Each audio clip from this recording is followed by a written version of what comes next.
Good evening, everyone. Mwiriwe mwese. I'm happy to see all of you once again. Nishimiye kubabona mwese nanone. Also this evening, I believe that God is going to open the way for us to receive His word and His heart. Kuri umugoroba ninjye ko Imana yemeza kudukingurira inzira kugira ngo twakire inzira zayo ndetse n'umutima wayo. Let us pray. Dusenge. Heavenly Father, we thank you. Data mwijuru turagushimiye. We are in presence of you, Lord, this evening. Mwami kuri umugoroba turi imbere yawe. You are Almighty God. Uri Imana ishobora byose. You know everything. Uzi byose.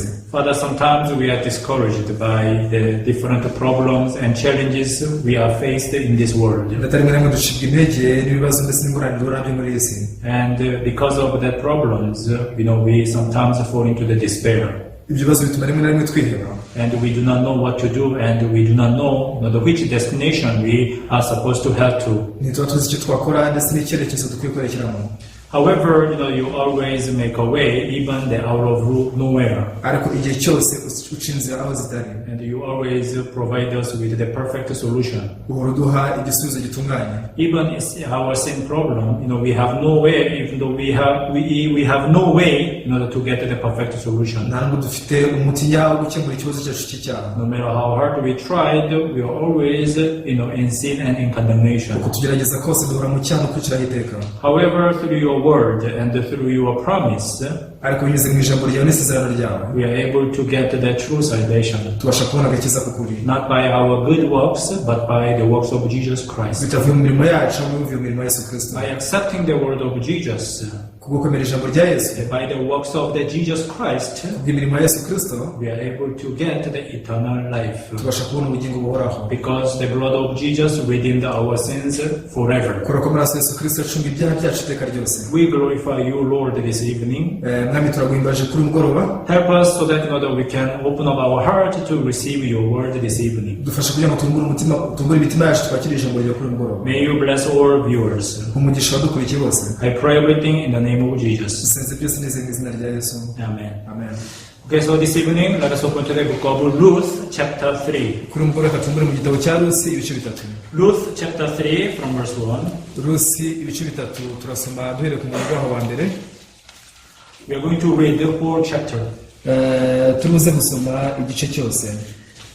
Then Naomi, her mother-in-law, said to her, "My daughter, shall I not seek security for you, that it may be well with you?" haranditswe ngo nawe nyirabukwe abwira Rusi ati mukobwa wanjye sinagushakira uburuhukiro kugira ngo ugubwe neza. Now Boaz, whose young women you were with, is he not our relative? In fact, he is winnowing barley tonight at the threshing floor. ntihariho Bowazi mwene wacu wabanaga n'abaja be, dore iri joro aragosorera sayiri ku mbuga bahuriraho. Therefore wash yourself and anoint yourself.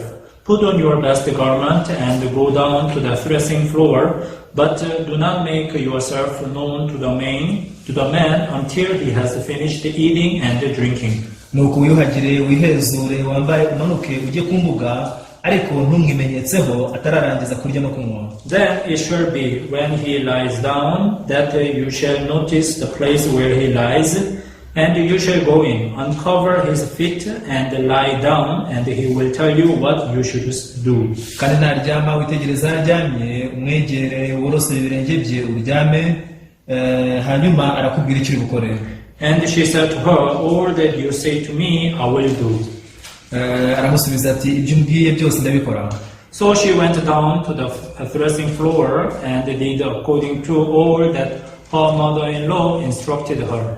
aramanuka ajya ku mbuga abigenza uko nyirabukwe yamutegetse.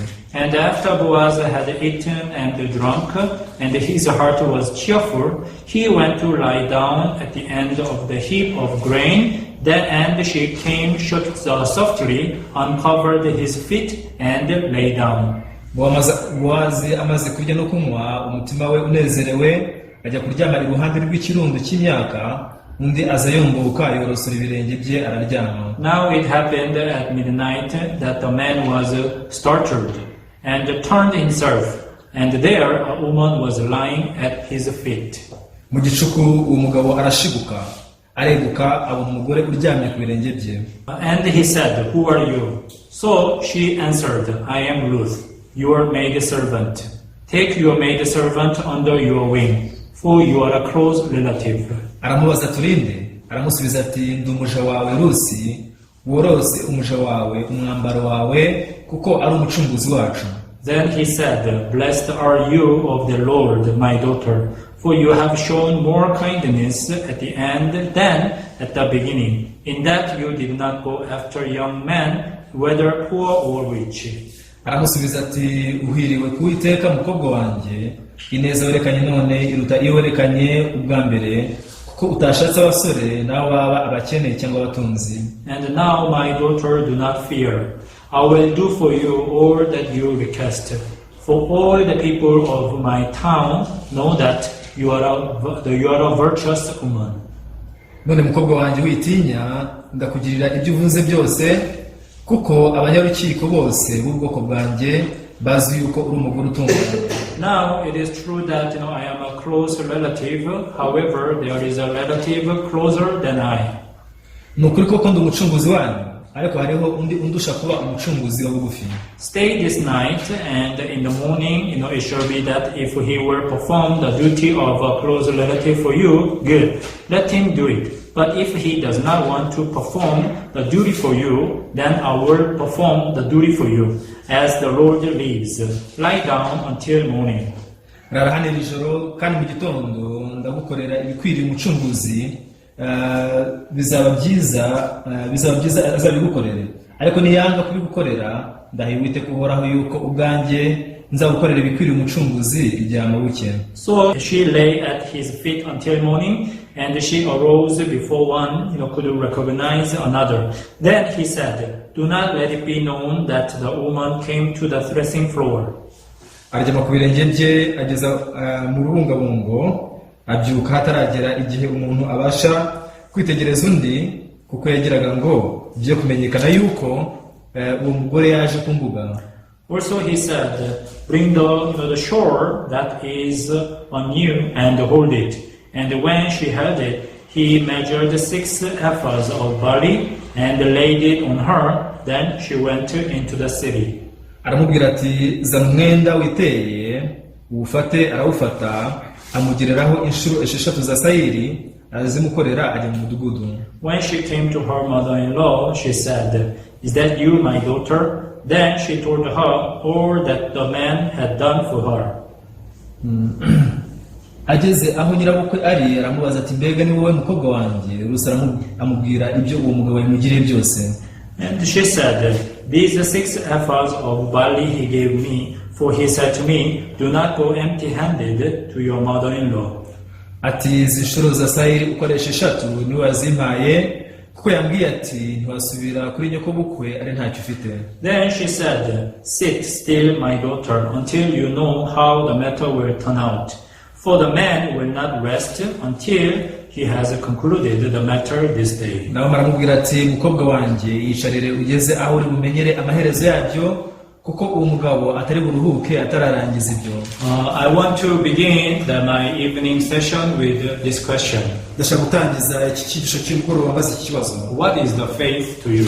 Ese kuri wowe kwizera ni iki? Whenever we read the Bible, that we can clearly see that the Bible is talking about the faith. Uko dusomye Bibiliya tubona ko Bibiliya ivuga ku kwizera. And one day Jesus gave out the one parable. Umunsi umwe Yesu yaciye umugani. The faith is like a mustard seed. Avuga ko kwizera kumeze nk'akabuto ka sinapi. Actually, the mustard seed is the smallest seed.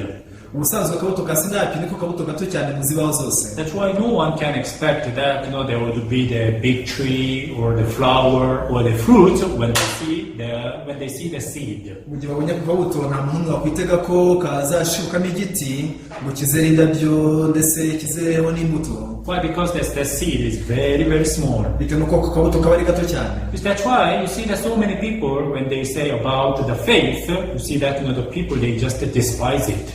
Abantu benshi bavuze ibyo kwizera, abantu benshi barabisuzugura gusa. That's why I was asking this question to you, that what is the faith to you? Niki cyatumye mbabaza ikibazo ndetse kuri mwe kwizera ni iki? Do you think that faith is enough for you to go to heaven? Ese utekereza ko kwizera kuguhagije kugira ngo uzajye mu ijuru? Whenever I preach the gospel, so many people, they come up with this question that, do you think that just believing in Jesus urukumbwirije ubutumwa bwiza n'abajya bambaza bati Yesu mushatse kutubwira ko twakwizera Yesu gusa ibyo Do you byonyine think that's enough? mushatse kuvuga ko ibyo bihagije Okay, it's good to believe in Jesus. ngo kwizera Yesu ntacyo bitwaye But do you think it is really enough? ariko se ko kubwira ko bihagije We don't need to contribute anything? ese ntacyo dukeneye kongeraho See, there's so many people, they come up with this kind of idea that we have to contribute something on the work of Jesus Christ. abantu benshi bajya bitwaza imyumvire yo kuvuga ngo hari ikindi kintu dukwiye kongeraho ku murimo wa Yesu. What about you? nawe se wowe Do you think that faith is enough? ese utekereza ko kwizera guhagije? Do you think that what you have to do is to just believe in the works of Jesus so that you can go to heaven? ese utekereza ko icyo usabwa ari ukwizera imirimo ya Yesu Kristo gusa hanyuma ukazajya mu ijuru? What is the faith to you? kwizera ni iki kuri wowe? So many people, they have the misunderstanding or the confusion about the faith. abantu benshi bajya bibeshya ku kwizera ndetse bakakugiraho urujijo, Because even though they said that the faith is important, nubwo bavuga ko kwizera ari icy'ingenzi, because when we read the Bible clearly says that it is impossible to please God without faith. kubera ko iyo dusomye Bibiliya bitubwira ko bidashoboka ko wanezeza Imana udafite kwizera. God does not lie. Imana ntijya. That's why there is only one way to please God, that is having faith. niyo mpamvu ari uburyo bumwe bwonyine gusa bwo gushimisha Imana, ubu nta bundi no kugira kwizera. But when you think about faith, ariko iyo utekereje ku kwizera, automatically you get one idea or one thought in you. ako kanya ni igitekerezo kimwe uhita ugira muri wowe, Having faith, is it enough?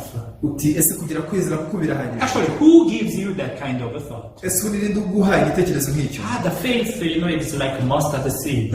kwizera ngo bimeze nk'akabuto ka sinapi, The smallest seed. ni akabuto gato cyane. I don't think it is the smallest seed. The mustard seed is enough. nibaza ko aka kabuto gato cyane ka sinapi gahagije. What can we do with this mustard seed? akabuto ka sinapi katumarira iki? It is too small. gato cyane. It may not make any tree, or it may not make any fruit. nta giti cyakweraho ntikazera imbuto. The people think like that. abantu batekereza batyo. So what is the faith to you?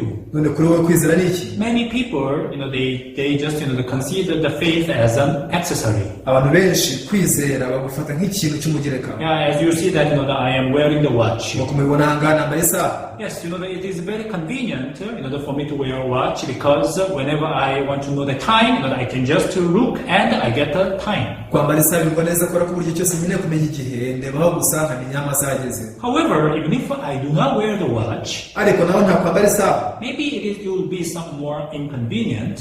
wenda hari ushobora kumva ntaguwe neza. However, I can still live this life. ariko ntibyambuza kubaho mu buzima. So I can wear the watch or not. rero ushobora kwambara isaha cyangwa se nabikora. Maybe it is not just a matter of the convenience or the inconvenience. rero igikuru ni ukuba gusa binguye neza cyangwa se bitanguye neza. But it does not influence my life. ariko ntacyo bihindura ku buzima bwanjye. But what about the drinking water or eating food? nawe se kunywa amazi cyangwa se kurya ifunguro? Do you think I can live without drinking water or eating the food? ese utekereza ko nabasha kubaho ntanywa amazi cyangwa se ntarya? Breathing. guhumeka. You see that I have to breathe in order to live. ugomba guhumeka kugira ngo mbeho. So these things are essential. ibyo bintu nk'ibyo rero ni ibintu by'ingenzi. So I want to ask you this question: that is the faith essential to you, or is the faith the accessory to you? rero ndashaka kubaza ntese kwizera ni ikintu kibanze kuri wowe cyangwa se ni ikintu cy'umugereka? You see that many people, they just think about the faith as an accessory. abantu benshi kwizera gufite nk'ikintu cy'inyongera. Yeah, it is good to believe in God. bagiye kwizera Imana ni byiza. But still, we need to add our effort. We need to work hard. ariko ntihandi dukeneye gushyiraho umurava wacu, dukeneye gukora cyane. Who can find, who think like that in the Bible? ese muri Bibiliya ninde watekereje atyo? We can find one person. dushobora kubona umuntu umwe In Genesis chapter 40, mu itangiriro igice cya 40. the man named, okay, we cannot find the name, but this man is called Chief Baker. ntabwo izina rye risobanurwamo aho ngaho, ariko bamwita umutware w'abavuzi b'imitsima. Now this chief baker, in his dream, he saw the 3 white baskets which represent the body of Jesus Christ. mu nzozi z'umutware w'abavuzi b'imitsima yabonyemo ibyo bitatu by'imitsima yera bishushanya umubiri wa Yesu Kristo. But when he saw the 3 white baskets, he thought that it's not enough to please the king Pharaoh. ariko mu gihe abonaga ibyo bitatu by'imitsima yera yaratekereje ati ibi ntibihagije ku buryo byashimisha Farawo. Because of that idea, he brought all kinds of the baked goods. iki gitekerezo cyamuteye kugerekaho imitsima yokeje uburyo bwose. Probably he cooked the very much delicious food. Bishobora kuba yatetse ibyo kurya biryoshye cyane. And he placed that on the top of the 3 white baskets. Nuko byose abigereka hejuru ya bya byo bitatu by'imitsima. And do you know what happened to him? Muzi icyamubayeho? His the behavior or what he did was totally different from the chief butler. Ibyo yakoze byari bihabanye cyane n'iby'umutware w'abahereza vino yakoze. You can see the chief butler. Ushobora kubona uyu mutware w'abahereza vino. Chief butler only took the wine to the king Pharaoh. Umutware w'abahereza vino yashyiriye vino yonyine gusa Farawo. He did not add anything to that wine. Kuri iyo vino nta kindi kintu kindi yageretse. He only took that wine to the king Pharaoh. Yashyiriye umwami Farawo iyo vino yonyine gusa. As you know very well, that wine represents the blood of Jesus. Kuko mubizi neza iyo vino ishushanya amaraso ya Yesu. However, the chief baker was different. Ariko umutware wavuze imitsima w'inyaruko. When he saw the 3 white baskets, he felt that it was not enough. Ubwo yabonaga bya byo bitatu by'imitsima yera yatekereje ko bidahagije. That's why he added all kind of baked goods. Nicyo cyatumye agerekaho imitsima yokeje uburyo bwose. Both of them they dreamed.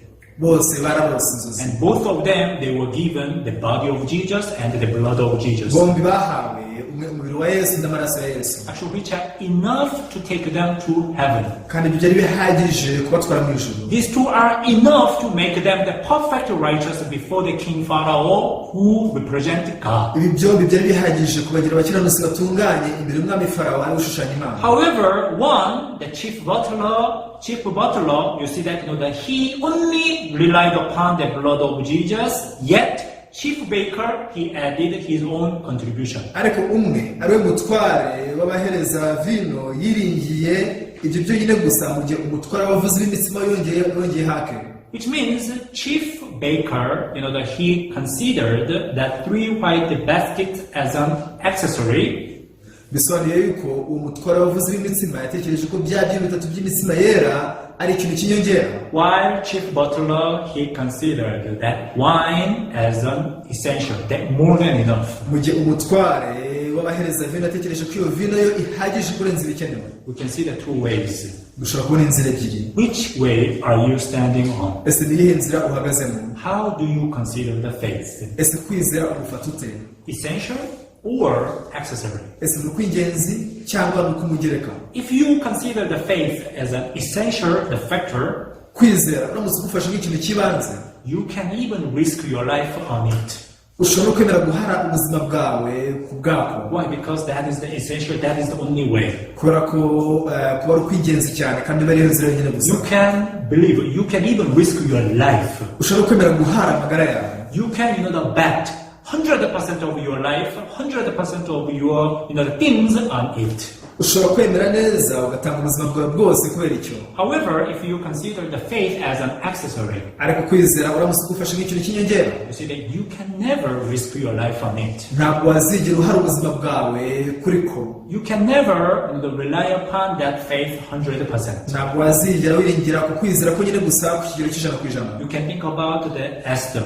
Ngaho tekereza no kuri Esther. One day she was told to go to the king. Umunsi umwe yabwiwe kujya imbere y'umwami. Who told her? Mordecai, right? Ni Mordecai, sibyo? You go to the king. Ati imbere y'umwami. Now, our people, we are in the big trouble. Ubwoko bwacu mu kaga gakomeye. We will all die. Twese dushobora gupfa. You go to the king and they explain to him. Ngaho rero usanga umwami musobanurire. At the time, because the Esther, she had not been called by the king for 1 month. Muri iki gihe nuko Esther yamaze ukwezi kose adahamagawe n'umwami. She had the fear, she had the worries in her heart. Yari afite ubwoba, yari afite impungenge mu mutima we. You know that there is a lure, there is like a lure in the king's palace. Ati rwose urabizi ko ari itegeko rigenga abantu hano ibwami. If that I just go to king, when I'm not called, ndamusingiye ikambere ngasanga umwami ntahamagawe. If he does not stretch out, the golden scepter, I would be killed. Aramusata ntunze inkoni y'izahabu akanya nahita mpfa. So the Mordecai, who knew the providence of God, the will of God exactly. Mordecai waruzi neza umugambi w'Imana n'ubushake bwawe neza. He did not compromise with the Esther's excuse. Ntabwo yigeze agira n'ibishyikirano n'urwitwazo rwa Esther. The Mordecai, pushed her. Mordecai yaramusunitse. You go. Ati genda. That if you do not go, kubera kutagiye, God will find another way of salvation, but you and your family will perish. Imana izishakira inzira y'agakiza, ariko wowe nabo mu rugo rwawe muzarimbuka. Why? Kubera iki? Because you reject the guidance of God and will of God. Kubera kubanza ubuyobozi bw'Imana ndetse n'ubushake bwayo. At that time, Esther, in the beginning she followed her thought, but later, she was able to receive the heart of the Mordecai. Bigitangira Esther yakurikira ibitekerezo bye, ariko nyuma yaje kwakira umutima wa Mordecai. And then, she reached this point that if I perish, I perish. Nuko aza kugera kuri kigero cyo kwibwira ngo niba ngomba ko ndimbuke nzarimbuke. If I perish, I perish. Nindimbuka nzarimbuke. It means that she risked her life on the guidance of Mordecai. Bivuze ko yahebye ubuzima bwe kugira ngo ayoborwe na Mordecai. You can think about Daniel. Tekereza kuri Daniel. You see that Daniel, he was one of the governor. Daniel yari umwe mu bategetsi. Actually, he was the captive. Ubusanzwe ari umunyagano. That's why the people in that country, they were not happy with the Daniel. Niyo mpamvu abantu muri icyo gihugu ntabwo bajyaga bishimira Daniel. Hey, this man was the captive, but how could he become the governor? Bari baje batasi umuntu ukora umunyagano ni gute yaduhindukanye umutegetsi. That's why the other governors, that they tried to find the way to, accuse him, but they couldn't. Byatumye abandi bategetsi bandi bahimba amayeri yo kuzamura igereka y'ibirego ariko ntibabishobora. That's why they made a certain trap. Byatumye rero mutega imitego. Because they knew that that Daniel always prayed to God, toward the Jerusalem. That's why you see that these two governors, they asked the king to make the one rule that for 1 month, if anyone asks or kneel down, except you king, that he must be thrown into the den of lion. Icyo gihe abatware babiri basanze umwami baramubwira bati mu gihe cy'ukwezi kumwe ntihagira umuramyi indi mana yindi ataramije wowe nyagasani. Actually, it was the obvious trap, for the Daniel, right? But Daniel, he knew this, but he did not close the window toward the Jerusalem.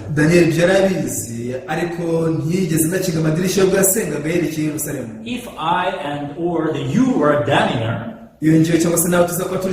probably we would have just compromised with the situation. Because we could pray, the window closed. Nobody could see us, right? But Daniel, he did not close the window. Why? It's not just a matter of the closing the window. He did not want to close his heart toward the Jerusalem. That is the place of God. Why? Because Daniel, he clearly knew that the faith toward God, that is the essential point in my spiritual life. That is the only way to save me from this slavery, from this captivity. For me to become the governor, it is 100% by the grace of God, by the works of God. I cannot close this window toward the Jerusalem. And finally, he was thrown to the den of lions. What happened? You see that lion could not even touch the Daniel. Why? Because God protected him. Dear viewers, what is the faith to you? What is the blood of Jesus to you? Who is God to you? Do you really believe that God is Almighty? Do you really believe that Jesus is the King of Kings? Many people say that Jesus is the King of Kings. He is the Messiah. He is a Savior. However, in their heart, they still have sin. They still remain in condemnation. Since they do not believe in the works of Jesus Christ 100%, since they do not believe in the blood of Jesus 100%, because of that distrust, they still try to add their own works, their own contribution. So they cannot believe in the works of Jesus 100%. though there is a saying that makes me really sad. hari imvugo ijya imbabaza cyane. Yes, I know that Jesus died for my sins. Ati ndabizi ko Yesu yapfiriye ibyaha byanjye. But you know that we are still in this world. Ariko urabizi ko tukiri muri iyi si. There is also the Satan. Kandi hariho na Satani. That's why we come to sin every day. Icyo gituma ducumura buri munsi. Therefore, we have to ask for the forgiveness of sins. Bityo tugomba gusaba imbabazi z'ibyaha. Otherwise, we will go to hellfire. Bitabaye ibyo twazanye mu muriro utazima. I don't know why the people say so. Sinzi igitera abantu kuvuga batyo.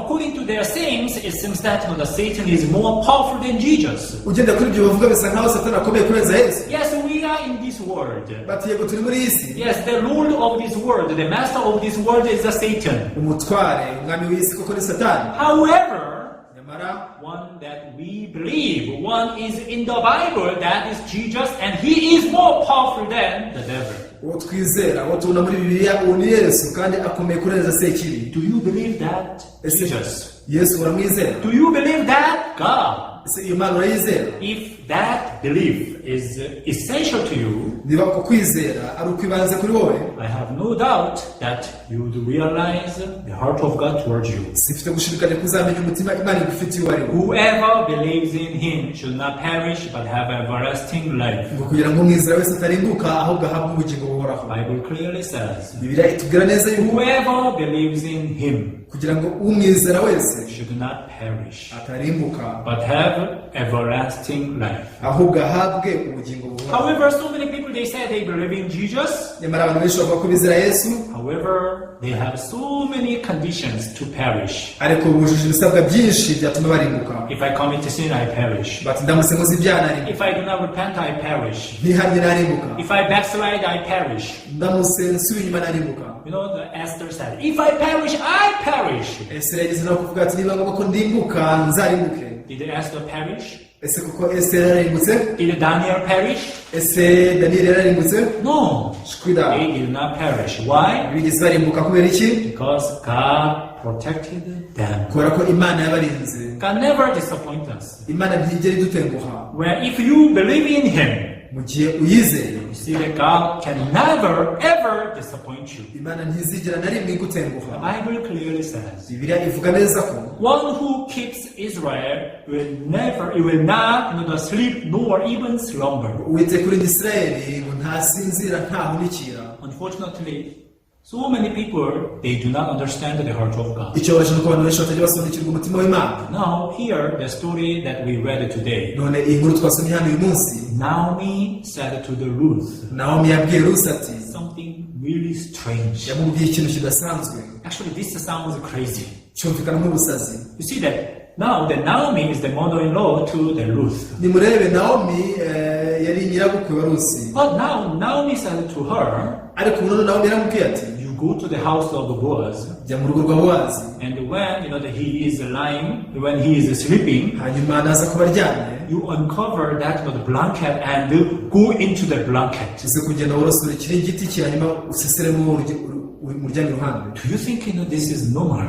mutekereza ko ari ibintu bisanzwe? If you are told to go to another man's house or another woman's house and go into the blanket, uramutse ubwiye kujya mu rugo rw'undi mugabo cyangwa se mu rugo rw'undi mugore hanyuma ugasesera mu biringiti bye, this is something strange. icyo ni ikintu kidasanzwe. But ariko when we read verse 5, Ruth chapter 3 verse iyo dusomye 5. Rusi ibice 3:5, Now we can read starting from 4.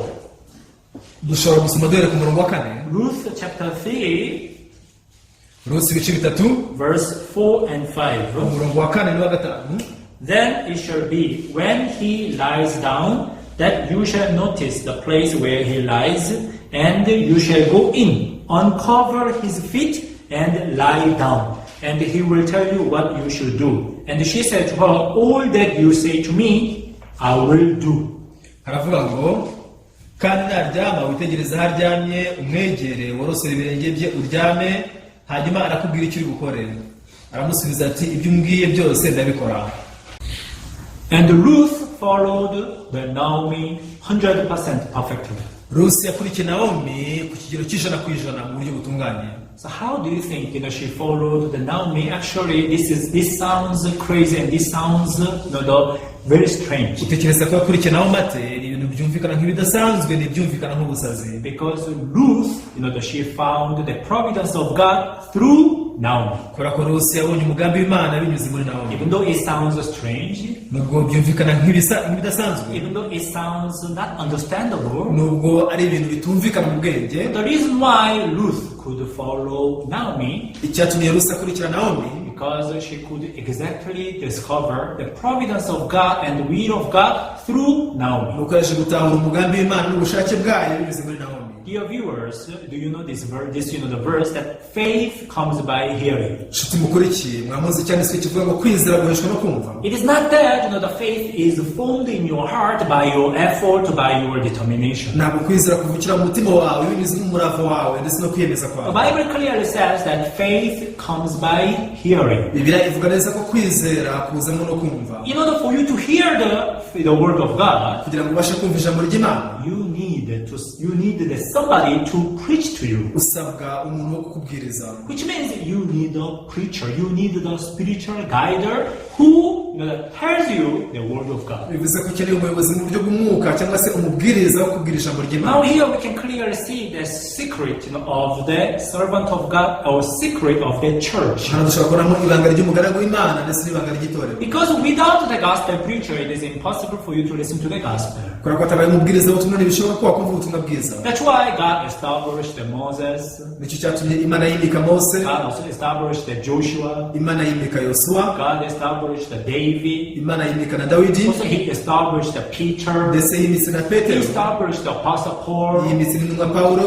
Through these servants of God in the Bible, God continuously preached the gospel. binyuze muri abagaragu b'Imana tubona muri Bibiliya, Imana yakomeje kubwiriza ubutumwa bwiza. God continuously, spread His will and explain, to His providence to the people through the servants of God. Imana yakomeje kugaragaza ubushake bwayo ndetse inasobanura umugambi wayo binyuze mu bagaragu b'Imana. Can you imagine if Ruth was not with Naomi? ushobora kwibaza Rusi yeza ko atari kumwe na Naomi. I'm sure that Ruth, she was just satisfied with the fact that she could get the food. ndamye neza ko Rusi yari kunyurwa gusa no kuba abasha kubona ibyo kurya. But Naomi was different. ariko Naomi we ntiyari uko. Naomi could see what Ruth, that she could not see. Naomi yashoboraga kureba ibyo Rusi atashoboraga kubona. Naomi could realize that now the will of God is upon this man named Boaz. Naomi yaje kumenya ko ubushake bw'Imana bwari kuri umuntu witwaga Boaz. And then now Naomi pushed the Ruth to go to the Boaz. bituma Naomi asunikira Rusi gusanga Boaz. Even though it was not understandable,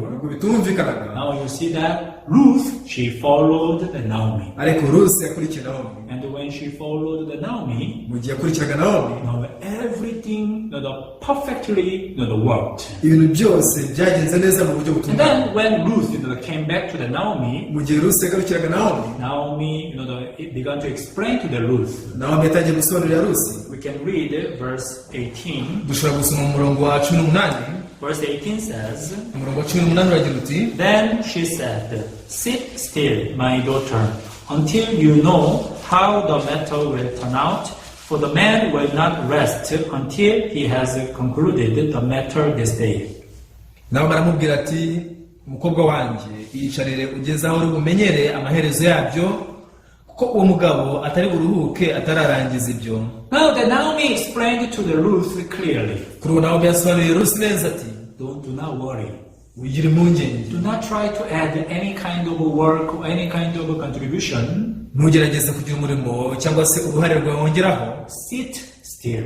yicarire gusa. And you see how this man, that he is going to work. uraza kubona uburyo uyu muntu ari buze gukora. You see that? What is the salvation? none agakiza ni iki? And how can we get the salvation? ese ako gakiza twakabona dute? How can we get the assurance that we can go to heaven? ni gute wabona icyizere cyo kuzajya mu ijuru? Many people, they try to get that assurance by their effort, by their work. abantu benshi bagerageza kwihesha icyo cyizere binyuze mu murava n'imirimo yabo. However, we can never get that assurance because nyamara icyo cyizere ntabwo dushobora kukibona kubera ko that assurance, it can only be acquired by the work of Jesus icyo Christ. cyizere kibonerwa gusa mu mirimo ya Yesu Kristo. That's why the God is asking us to see the works of Jesus and believe in Him. niyo mpamvu Imana idusaba kureba umurimo wa Yesu Kristo ikanadusaba kumwizera. Here the Bible says that the man will not rest until he has concluded the matter this day.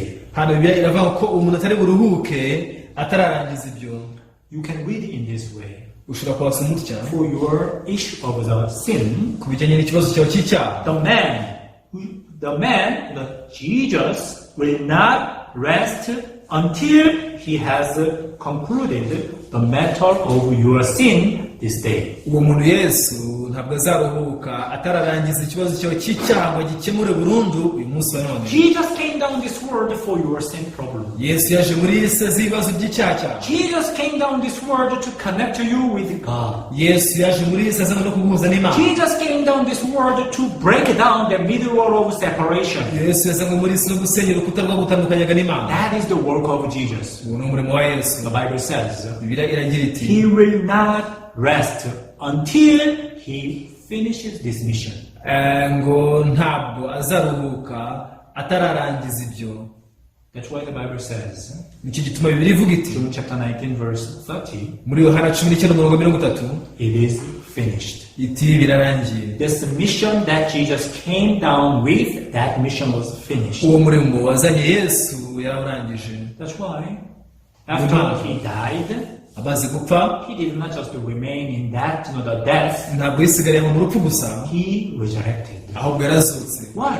Kuki? Because his mission was finished, then he did not need to be in that death. kubera ko umurimo yarawurangije kandi yari akeneye muri urwo rupfu. He was raised up, yarazutse, and then he ascended up.